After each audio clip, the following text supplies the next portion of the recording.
Bonjour et bienvenue sur Existence, un nouvel épisode aujourd'hui avec une nouvelle invitée qui est mon amie Audrey. Bonjour. Un nouvel épisode avec une invitée pour un sujet dont j'avais envie de parler aujourd'hui, on va spécifier un peu plus tard. Mais quand j'ai des invités, j'aime bien commencer par expliquer qu'en fait, comment est-ce qu'on se connaît. Oui. Ouais. Je me suis pris une note en me disant que je me souviens plus du tout. C'est la première fois qu'on s'est vus. Je sais pas si toi J'hésite. Ouais. Ah, t'hésites? J'hésite entre à cause de notre amie commune Bianca Oui. ou à l'école, peut-être. Bah, c'est ça, parce que moi, je me suis juste mis que on avait suivi un cours ensemble. Oui, Mais on se connaissait, je pense, déjà d'avant, ou on s'était peut-être déjà rencontrés avant. probablement qu'on s'était déjà rencontrés dans des événements communs avec Bianca. Avec Bianca. Mais je pense, oui, parce qu'on s'est reconnus à l'école. Exact. On savait qui était l'une et l'autre. Alors j'ai l'impression que c'est plus avec Bianca en premier, puis ensuite c'est plus à l'école où on s'est peut-être plus rapprochés là. Oui, ouais. Bah on avait toute une session ensemble. Ouais, c'est ça, exact. Mais c'est ça. Donc on s'est rencontrés à travers une amie. Et puis j'avais envie de t'inviter sur le podcast parce que déjà j'apprécie énormément qui tu es. Pareillement. Je te trouve vraiment comme vraiment quelqu'un de très ouvert d'esprit. J'adore ça chez toi. T'adores aussi voyager, découvrir d'autres choses. Puis même au niveau de ta culture, t'es vraiment quelqu'un qui lit beaucoup, qui écoute plein de balados, de podcasts, les films, tout ça. Donc à chaque fois, je suis toujours un peu j'attends de savoir qu'est-ce que tu vas dire et je suis vraiment très intriguée. Je suis comme c'est plein de choses. C'est gentil. Donc j'adore. Puis c'est ça aussi, tu sais, toute ta douceur, ta bienveillance, le pétillant aussi dans tes yeux et tout. Donc je suis comme ça va faire une belle invitée pour le podcast. Oh, ça me touche, merci. Donc c'est ça. Puis le sujet du jour, c'est l'anxiété. Parce que je sais que t'es quelqu'un d'anxieux et en fait, c'est un sujet que personnellement, je ne vis pas ou je le connais pas parce que je l'expérimente pas. Je n'ai pas l'impression, en tout cas, d'être quelqu'un d'anxieuse. Et je me dis, pour les gens qui le sont pas, je pense que c'est quand même très important et aussi intéressant d'avoir cette vision d'une autre personne qui l'a pour peut-être aussi comprendre. Et c'est ça, à travers un peu les questions que je vais formuler aujourd'hui, je me suis dit, veux pas, il y a beaucoup de gens qui sont anxieux dans la vie, puis je pense qu'il faut qu'on le comprenne pour les aider eux aussi, plutôt que de les mettre un peu peut-être dans leur coin quand ils sont anxieux, si je peux dire, et juste attendre que ça passe, alors que peut-être, en tout cas, je sais pas du tout comment ça se passe, mais je pense que je l'ai compris, et c'est un peu étonnant, mais c'est lors du visionnage du dessin animé Inside Out 2. Ah, je t'en aurais parlé. Ouais. Ou Vice Versa en France. Je sais qu'en France, ça n'a pas le même nom. Donc, c'est Vice Versa, mais le numéro 2.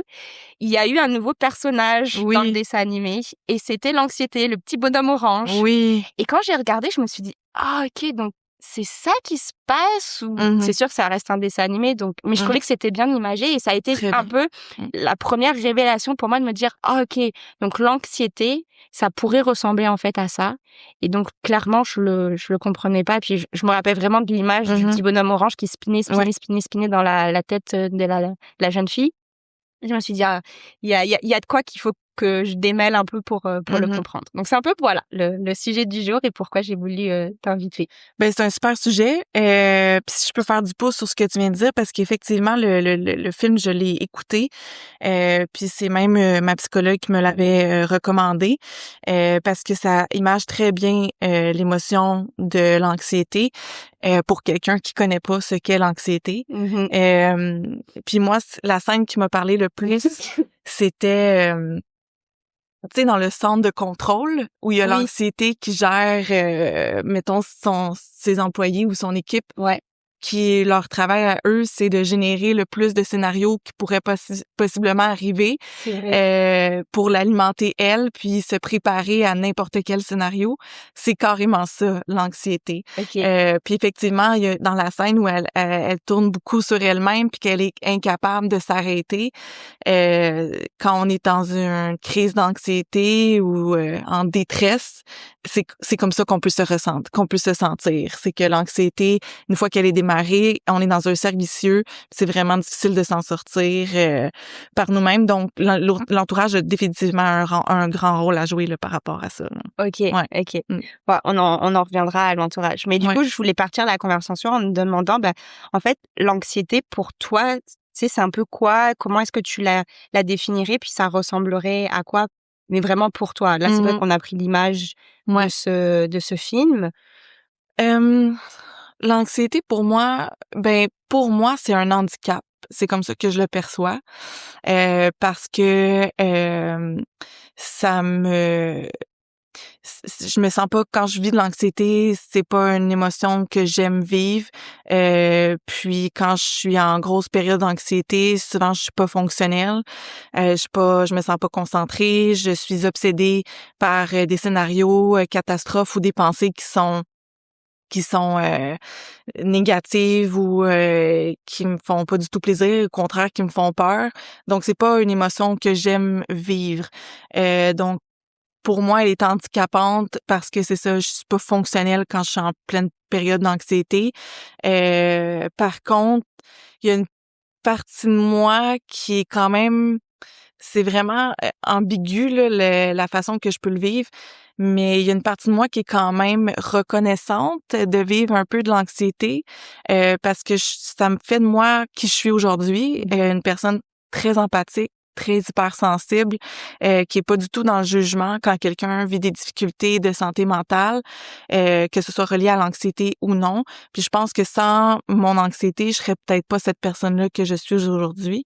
Fait qu'il y a quand même une partie de moi qui est reconnaissante euh, pour avoir vécu de l'anxiété, puis avoir vécu ce que c'est, puis m'être rendue telle que je suis aujourd'hui. Mais ça reste que quand je le vis, c'est pas une émotion que j'apprécie vivre, c'est une émotion qui est très isolante, très handicapante, et où je vois que mon entourage peut être très impuissant aussi.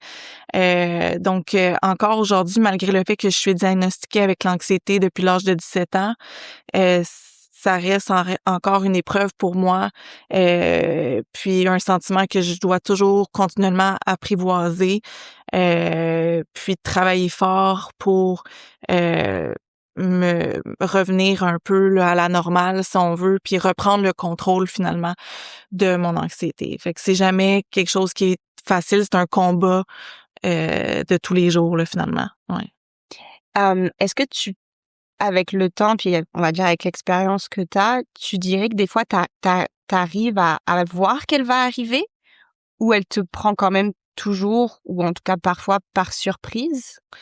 C'est quelque chose que je travaille actuellement avec ma psychologue parce qu'on s'aperçoit que souvent elle arrive par surprise, mais que je suis peut-être pas à l'écoute des signes précurseurs.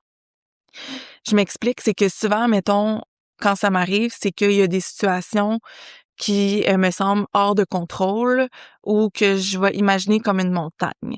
Fait que des fois, je sais que dans ma vie, par exemple, bientôt, ça va être une période anxiogène parce que, par exemple, je vais avoir des travaux à la maison, parce que je vais être très occupée au travail ou parce que j'ai un gros projet qui s'en vient, qui me sort un peu de ma zone de confort. Mais comme c'est pas maintenant, puis que ça arrive juste dans un mois, on dirait que je me dis ça arrivera quand ça arrivera, puis quand je vais arriver dans cette période-là, je vais gérer. Mais là, c'est comme si j'écoute pas le sentiment que mon corps est en train de me dire que il y a cette grosse période-là qui s'en vient. Tu sais que ça te stresse parce que je ressens à l'intérieur de moi des papillons dans le ventre, mais je les écoute pas. Tu sais, je les tasse. Puis ça fait juste probablement faire prendre encore plus de place à mon anxiété parce qu'elle ne se sent pas écoutée. Tu sais, l'anxiété, finalement, c'est un système d'alarme, right? C'est un système qui dit, il y a quelque chose qui s'en vient, il y a un élément stresseur dans ta vie, puis dans le fond, je fais juste te l'amener, te le flaguer pour que tu puisses en prendre connaissance, puis qu'on puisse être ensemble, peut-être être capable de définir un plan de match pour être capable de l'attaquer puis donner un sentiment de contrôle sur cette période-là qui va être inconfortable, qui va te sortir de ta zone de confort. Donc, pour moi, c'est des signes qu'en ce moment, je n'écoute pas encore assez. Je sais qu'il y a des périodes qui me viennent, qui vont être stressantes. Puis malgré le fait que je le sais, je le mets de côté, puis j'attends de le vivre. Alors que je pourrais très bien juste faire comme, OK, on va prendre un moment. Mon corps m'amène tel message. Je vais prendre le moment de l'écouter. Et je vais prendre un moment dans ma journée, un 30 minutes défini, où là, je vais vraiment prendre le temps d'y réfléchir, puis de coucher sur papier un plan de match pour m'aider à peut-être mieux naviguer dans cette période stressante-là qui s'en vient. Pour répondre à ta question, il y a des signes précurseurs, mais c'est des signes qui encore aujourd'hui, je ne prends pas le temps d'écouter suffisamment. Donc, souvent, je suis prise par surprise, par mon anxiété parce que là, le vase est rendu trop plein. Mhm. Puis ben à ce moment-là, comment moi je le vis, c'est que je me trouve des symptômes. Je suis hypocondriaque, là, c'est ça mon anxiété, c'est ça ma maladie mentale. Donc, je me trouve des symptômes anormaux, là, entre guillemets, dans mon corps. Puis là, je commence à focusser uniquement sur ce symptôme-là. Et ben, je viens l'amplifier avec mon anxiété. Fait que je suis prise par surprise, mais en même temps, si j'avais pris le temps de bien m'écouter à la base, peut-être que ça aurait pu être évité ou mieux contrôlé. OK. Ouais. OK. Puis là, tu vois, tu viens de dire, donc, au niveau des symptômes, ils sont peut-être plus, donc, physiques, puisque tu parles, donc, du fait d'être plutôt hypocondriaque. Donc, tu vas le voir, on va dire, dans ton corps, tu vas trouver qu'il y a quelque chose et penser que tu as quelque chose. Ouais. Mais est-ce que ton anxiété est peut-être liée, on va dire, à un thème en particulier? Est-ce que c'est peut-être plus une grosse période de stress au travail? Est-ce que ça peut être, je sais pas, au niveau de relations humaines, peu importe quelle qu'elle soit, que cette anxiété serait déclenchée, ou même, voilà, parce que tu t'es trouvé on va dire, une maladie, ça se déclenche.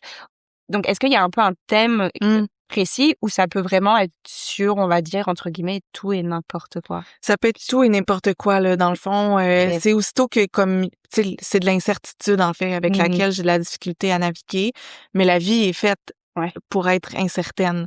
Donc, bonne chance à moi. Mais, fait que, tu sais, je navigue quand même relativement bien aujourd'hui dans mon day-to-day. Mais quand il y a des périodes un peu plus stressantes, ben à ce moment-là, je viens identifier un symptôme que je perçois dans mon corps comme étant anormal. Et là, je suis submergée par des pensées anxiogènes, compulsives, obsessionnelles. Et ben ça fait juste amplifier finalement la douleur que je peux m'être trouvée ou avoir identifiée dans mon corps. Puis là, ben je fais ce que je devrais pas faire, mais je vais m'informer en ligne, que ce soit sur ChatGPT ou Google. Puis ben des fois c'est rassurant, puis d'autres fois c'est pas rassurant. Je vais juste retenir l'exception à la règle, puis là ben ça va venir encore plus amplifier l'anxiété ou le sentiment d'anxiété que j'ai. Donc il y a pas de thème en particulier, c'est vraiment quelque chose qui me sort de ma zone de confort, qui m'amène de l'incertitude ou un manque de contrôle, une impression de manque de contrôle.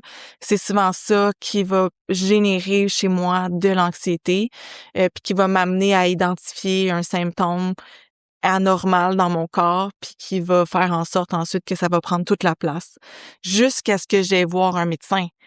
Je me rends à l'hôpital ou je me rends à la clinique pour avoir une validation médicale que je ne suis pas en danger. OK. Ouais. C'est la seule façon qui aujourd'hui encore fonctionne. Que ton système d'alarme, en fait, Va baisser. va baisser et puis il va se dire, OK, là, je peux turn off.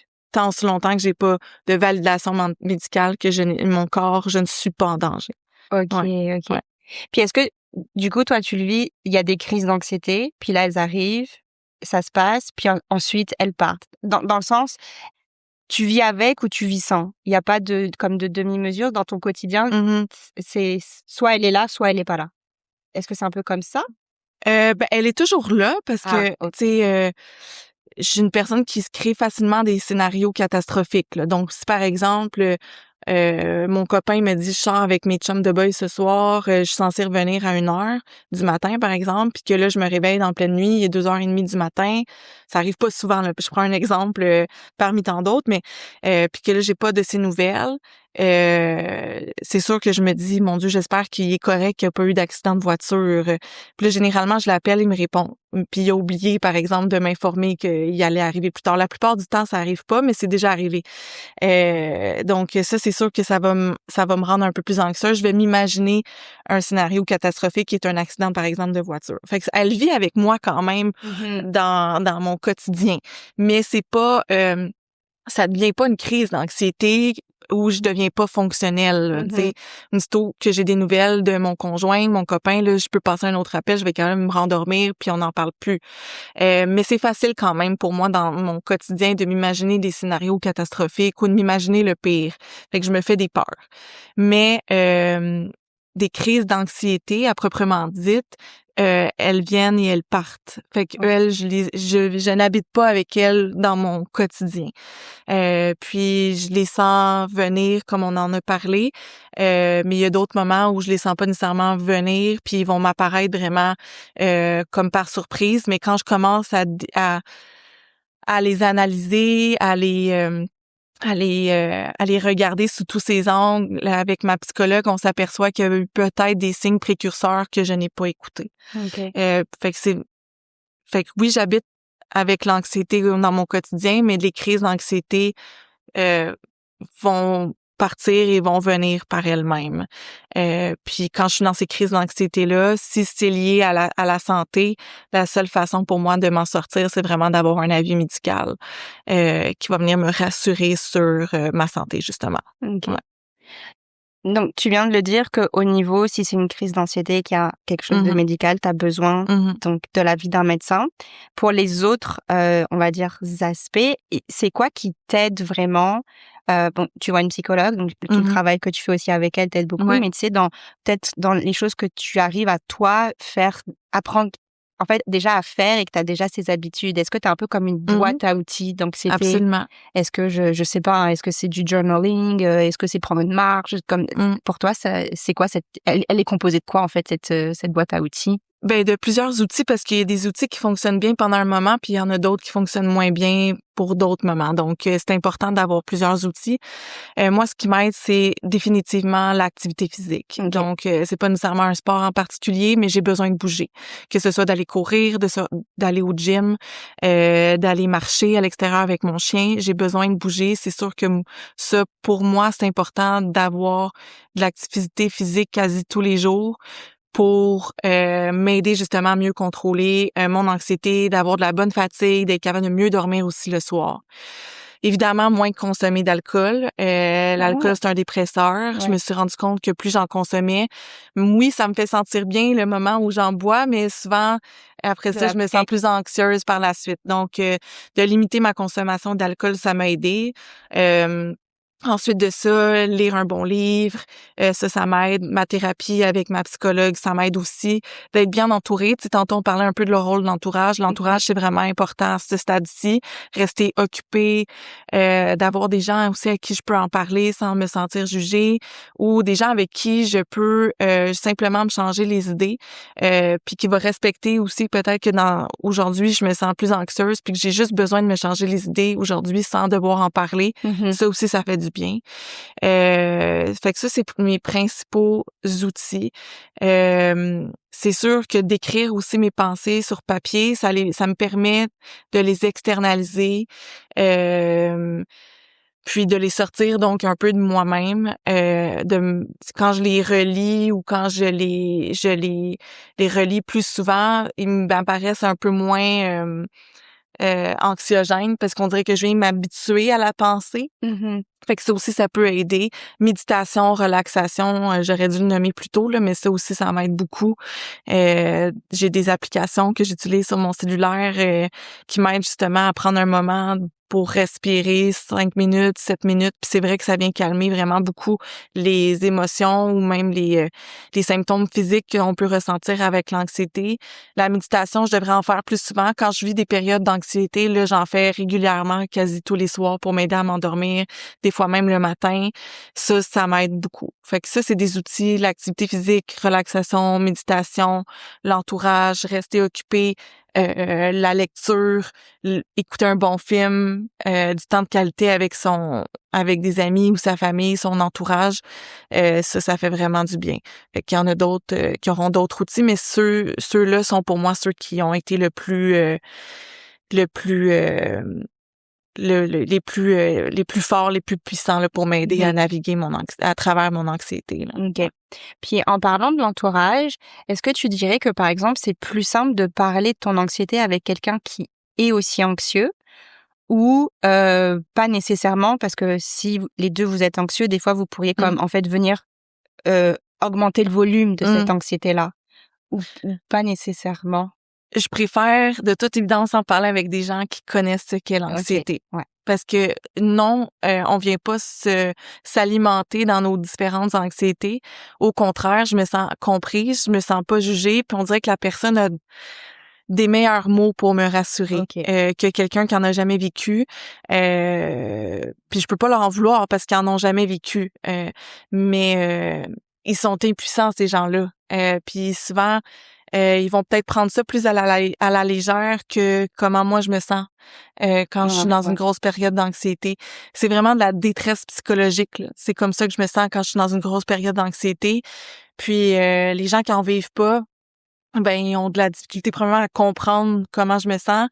Pour eux, c'est complètement irrationnel. Ils sont comme voyons que tu stresses pour ça là, tu sais. Va prendre un bain puis ça va passer ou tu sais va dormir une bonne nuit puis ça devrait bien aller. Ben malheureusement, c'est beaucoup plus fort que ça. Puis c'est beaucoup plus complexe aussi que ça. Fait que je préfère définitivement en parler avec quelqu'un qui a déjà vécu de l'anxiété. On n'est pas obligé d'avoir le même genre d'anxiété. Il y en a qui peuvent avoir de l'anxiété de performance.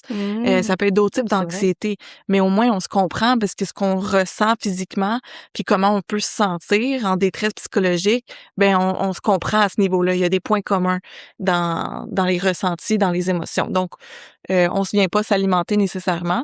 Ce qui me rend anxieuse ne rend pas nécessairement anxieux l'autre personne qui est anxieuse. Mais on s'entraide plus là-dedans. La bonne chose peut-être pour moi, c'est que j'ai pas tant de gens autour de moi qui vivent de l'anxiété. Fait que c'est une bonne chose parce que je souhaite pas ça à personne, mais un peu malheureusement pour moi, c'est que j'ai pas tant de personnes à qui tu peux tant te confier, exactement, qui comprennent dans vraiment l'ampleur et la profondeur en fait. Exactement, exactement. À part possiblement mon père, parce que j'ai appris par observation par mon père d'être en étant... Tu sais, mon anxiété vient de mon père, en fait. D'accord. Je suis pas mal certaine. Désolée, papa, là. Mais oui, c'est ça. Mon anxiété j'ai appris par observation à devenir anxieuse avec les maladies à cause de mon père. Fait que... on se comprend là-dessus, il peut m'aider, mais c'est quand même lui aussi qui m'a transmis ça. Donc est-ce que d'ailleurs, c'est une question que je pose, mais t'as peut-être pas la réponse, mais est-ce que l'anxiété est quelque chose qui se transmet? Ouais, je pense que est-ce oui. que c'est héréditaire peut-être, par exemple? Je veux pas m'avancer là-dessus parce que je suis pas médecin, mais je sais pas à quel point ça peut être héréditaire. Là. Je pense possiblement que oui, mais ça peut définitivement s'apprendre par observation comme ça a été mon cas chez moi. Tu sais, moi, dans le fond, quand j'étais jeune, je voyais mon père être anxieux par rapport aux maladies, que ce soit par rapport à lui ou par rapport à ses enfants, donc à mon frère et moi. Donc moi, de voir mon père qui est une figure paternelle très forte, qui est mon héros, qui est puissant, qui est mon pilier, de le voir nerveux ou de le voir anxieux par rapport à une maladie ou à un état de santé en particulier, je me suis dit clairement, je dois avoir peur de ça. Ça fait peur à mon père, donc faut que j'en aie peur moi aussi. Fait que c'est venu de là définitivement mon anxiété. J'ai grandi avec ça. Moi, je me souviens à l'âge de 10 ans, à l'an 2000, on recevait ma famille pour fêter justement le Nouvel An et j'avais 10 ans et j'avais brièvement mal au sein et je pensais que j'avais le cancer du sein à 10 ans. Okay. Fait que, tu sais, je le vis depuis mon plus jeune âge, mais je suis diagnostiquée seulement depuis l'âge de 17 ans. Fait que j'ai quand même été plusieurs années à ne pas vivre réellement d'anxiété ou à être hyper fonctionnelle. Donc, mais c'est ça. Tu sais, ça peut être un peu vicieux quand même, l'anxiété. Oui. Fait que oui, on peut l'apprendre par observation, sûrement par hérédité, mais je préfère pas trop m'avancer là-dessus. La bonne nouvelle, c'est que on s'en sort. J'en suis la preuve vivante, mais puis on réussit à bien vivre et à être heureux malgré l'anxiété. Mais ça prend définitivement beaucoup d'efforts, des outils, puis un entourage présent pour soi là. Ouais. OK. Est-ce que ça a déjà été en fait un problème, par exemple, dans tes relations? Quand je dis relations, c'est vraiment autant amoureuse que Ouais, amicale, que familiale, que professionnelle. C'est relation dans le terme général. ouais. Mais ça aurait pu devenir un problème parce que, entre guillemets, elle les prenait trop de place ou la personne en face comprenait tellement pas que c'est devenu un enjeu. Dans mes relations amicales et professionnelles, j'ai pas eu cette impression-là que ça peut nuire. Euh, j'ai pas non plus vraiment vécu de crise d'anxiété avec mes amis. Fait que je sais pas non plus comment elles auraient vécu ça s'ils avaient eu à me supporter là-dedans, mais c'est pas arrivé. C'est beaucoup plus ma famille qui est là, mais ma famille, tu sais, on est tissés serrés, puis je pense qu'ils m'aiment malgré tout, là, avec mes qualités et mes défauts. Je n'en doute pas.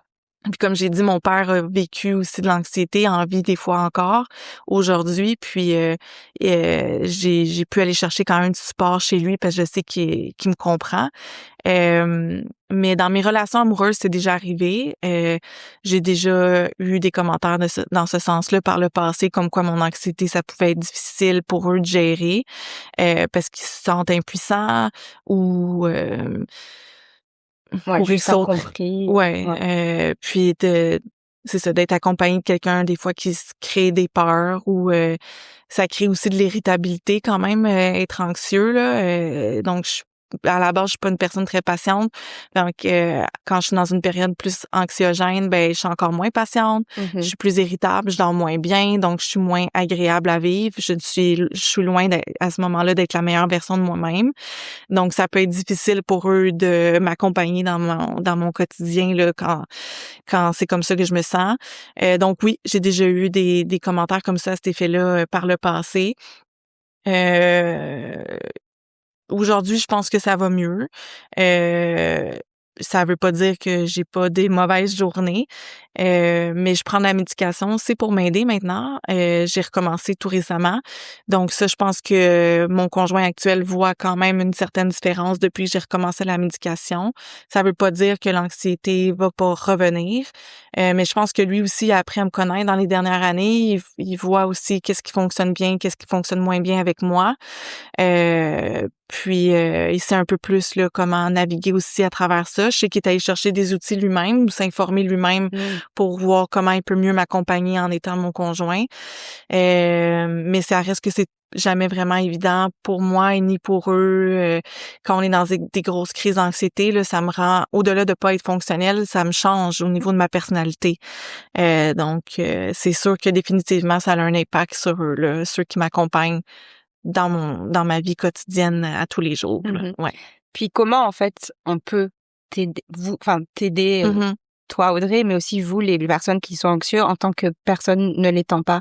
Quelles sont peut-être, je sais pas, les choses à dire, pas dire, faire, pas faire. Mhm. Tu sais, si nous aussi on veut avoir un peu, comme ton conjoint qui s'est là beaucoup renseigné, mais c'est quoi vraiment qui fonctionne en tant qu'accompagnant? Tu sais, comment nous on peut aussi vous accompagner à ce que soit cette crise ou cette anxiété se dissipe un petit peu, puis que Mhm. ça vous soulage aussi pour Mhm. vous aider.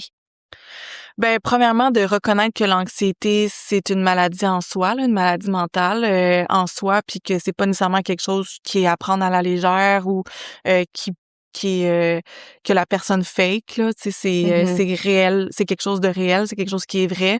Il faut comprendre que la personne quand elle vit de l'anxiété, elle peut voir de la difficulté, ça peut la changer, altérer son comportement, sa personnalité.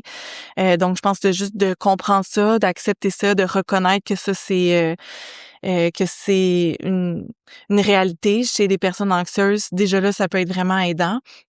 Ensuite de ça, il y a vraiment rien à dire je pense que c'est comme à part d'accepter puis d'écouter la personne sans la juger dans ses peurs. Ça déjà aussi, ça peut beaucoup aider.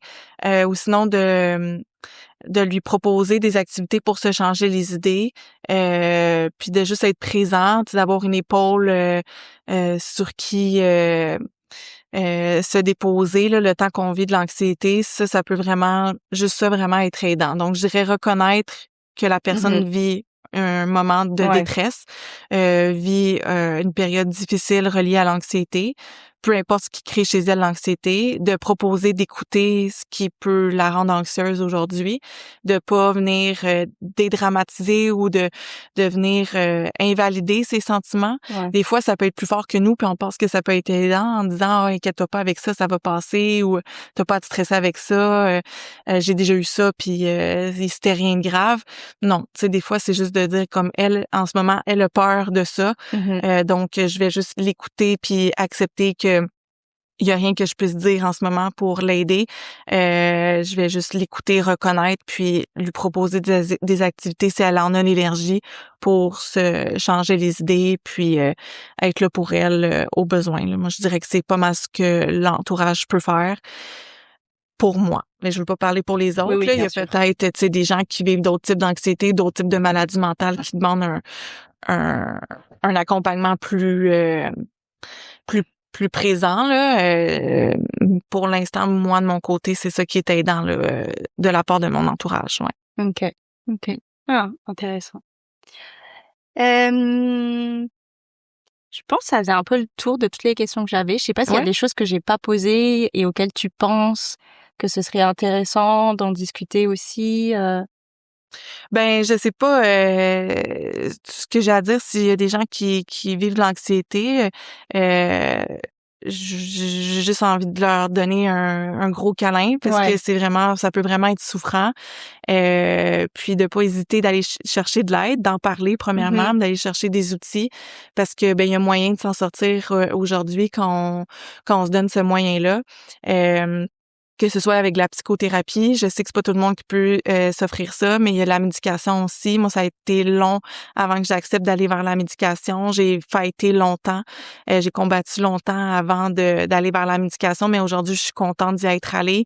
T'as quand même vu une différence? Ouais. Vraiment, dans le fond, ça vient à donner un peu plus de... Je veux pas me rentrer dans les détails médicaux, là, mais je sais que ça vient mieux balancer certains procédés chimiques là, dans mon cerveau. Fait que définitivement que je vois une différence. Je dors mieux. J'ai l'impression que je m'en fais moins dans mon quotidien, que je navigue mieux à travers des périodes un peu plus stressantes. Tu sais, en ce moment, je vis de la construction à la maison, je travaille beaucoup, puis oui, des fois, ça m'arrive d'avoir des moments où je me sens overwhelmed, mais j'ai pas vécu de crise d'anxiété, là, donc je pense que ça m'aide vraiment. Oui. Fait que, tu sais, ça, je pense que c'est important de savoir qu'il y a des outils, puis il y a la médication aussi qui est là pour nous aider, puis qu'on s'en sort. Et moi, je me dis que tout est cyclique, tout est temporaire. Fait que déjà là, de partir avec cette prémisse-là, ça m'aide aussi en me disant, c'est pas ma première crise, j'en ai déjà vécu d'autres, ça va durer une semaine, je vais aller chercher les validations dont j'ai besoin d'aller chercher et je vais pouvoir revenir à ma vie normale dès que possible. Donc, c'est ce que j'ai envie de dire aux gens qui peuvent vivre de l'anxiété. Puis à ceux qui en vivent pas, ben c'est d'écouter le film Inside Out. Oui, c'est vrai. Oui, pour vrai, ça permet vraiment le 2, là, ça permet vraiment de vraiment mieux comprendre ce qu'est l'anxiété. Donc, de reconnaître que c'est quelque chose qui existe, qui peut être souffrant chez l'autre, puis de pas hésiter à aller s'informer ou justement de faire ce que tu viens de faire, de poser des questions à savoir comment cette personne-là a envie d'être aidée. Ça, je pense que c'est vraiment important à se rappeler. Là. Il y a des belles applications aussi. Là, si jamais tu as des gens qui t'écrivent, ça va me faire plaisir de leur donner mes conseils là, au niveau des recommandations, au niveau d'applications ou de livres que j'ai lus qui m'ont aidé beaucoup là, à traverser certaines périodes. Ok. Puis dans les dernières petites questions, plus on va dire légères, si ton anxiété était une météo aujourd'hui, elle ressemblerait à quoi? On est dimanche quand on enregistre là, donc bon, il faisait beau ce matin. Oui. C'est devenu un peu gris, mais si c'était une météo aujourd'hui. Moi, j'aime ça, ce genre de questions-là. Honnêtement, ça serait une journée, tu sais, de printemps. Où tu sais l'hiver a été un peu difficile, mais où là la neige commence à fondre, il y a des beaux rayons de soleil, on commence à se dévêtir un petit peu. J'adore moi ces journées-là, je trouve que c'est des journées tu sais qui orientées vers l'avenir, où on sait que le beau temps s'en vient, où on se sent un peu plus léger justement. C'est comme ça que je me sens aujourd'hui. OK. Fait que ça serait ça. Okay. La météo du jour. Puis aussi, quelle est la chose la plus absurde que ton anxiété ait pu te faire croire, imaginer? Je sais pas si c'est l'exemple que tu as utilisé tout à l'heure. À 10 ans, mon À cancer 10 du ans. sein, ça reste quand même assez absurde, là. Mais est-ce qu'il y en a un autre qui te vient en tête ou tu peux réutiliser celui-ci, je sais pas. Ah, j'en ai certainement d'autres, là. J'ai eu beaucoup de cancers, là. OK. Tu sais, j'essaie d'en rire aujourd'hui, mais il y a pas une journée où pas une journée. Il y a pas une année où je me suis pas diagnostiqué quelques cancers, là. OK. Fait qu'ils sont tous un peu drôles, là, mais moi, dans les moments où je me diagnostique, je trouve pas ça drôle du tout. Mais aujourd'hui, avec le recul, j'ai eu un cancer de la gorge parce que j'avais mal à la gorge, là, tu sais. Fait que, tu sais, des OK. fois, c'est un peu dans l'exagération. Récemment, j'avais mal à un sein parce que j'avais mes règles, ou j'étais en fin de règles et je pensais sincèrement avoir le cancer du sein. OK. Fait que, tu sais, c'est ça aussi, hein, tu sais, ça peut être drôle pour les autres d'entendre ça.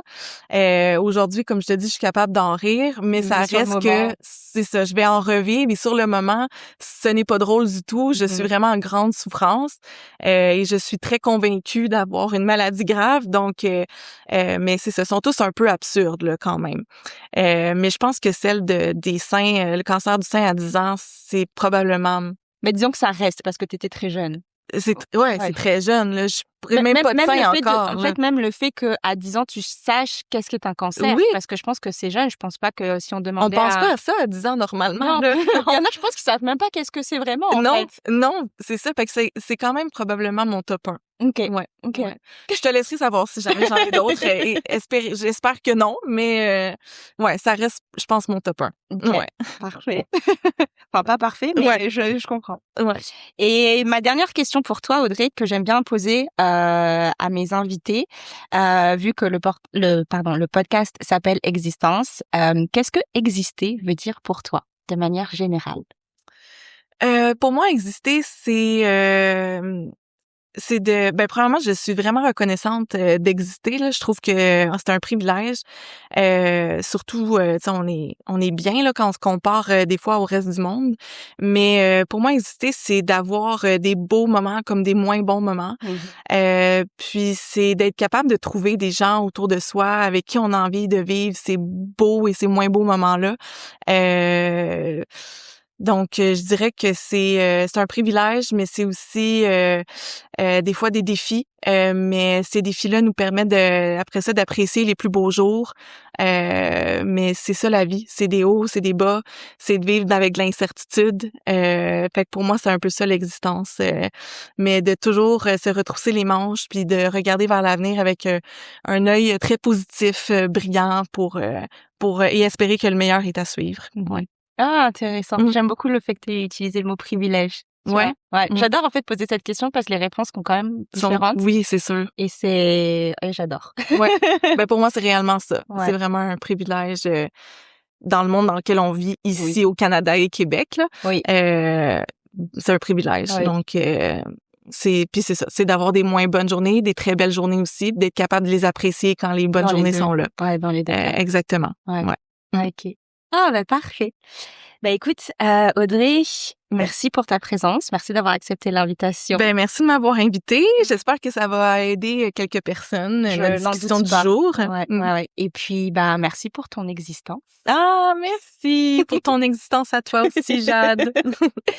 Mais voilà, comme toujours, n'hésitez pas à suivre, liker, follow, faites ce que vous voulez avec l'épisode.